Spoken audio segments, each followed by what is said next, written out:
Hello, in this video we'll look at how to install the Fermax CoraKit door panel. This product is an adaptation of the original Cora door panel design, specifically designed for detached houses or two household properties. The device, featuring Duox Plus technology and measuring 166 by 89 millimeters, has an IP54 rating for water tightness and an IK07 rating for impact resistance. To install it, fix the wall-mounted connector in place.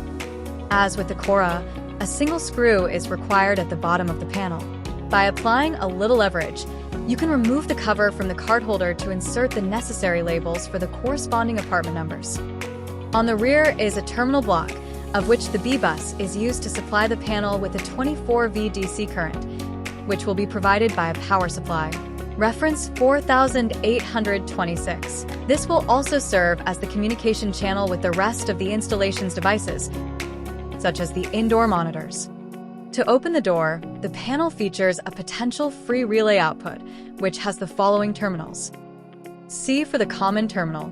The NO terminal is the normally open contact, and the NC terminal is the normally closed contact and is used for door locks with reverse operation. These relay contacts support a maximum current of 2 amps operating at 12 volts or 24 volts of AC or DC current. In addition to these contacts, the CoraKit panel includes a specific output of 12 volts DC, which is designed to simplify the installation of a low-consumption door lock with a maximum of 250 milliamps. This terminal only provides output voltage during the activation period, that is to say, when the user opens the door from their monitor or telephone. If you need to install an indoor push button so that users can open the door when going out, use the BS connection and install the exit push button on the BS and negative terminals. Different installations can be carried out depending on your requirements. Below is the standard connection for a single-family home. This is the same as the default configuration on the panel's web server. In this configuration, the door opening button activates both the relay and the 12-volt output for 3 seconds. The entrance hall push button will also activate both outputs for 6 seconds. If you wish to control the door release independently using a separate button or change the configuration, please refer to the relevant video on how to access the web server and modify the panel's parameters. Below are further installation examples depending on the type of door or door opener installed. In this diagram, we see how a pedestrian door is connected to the relay output.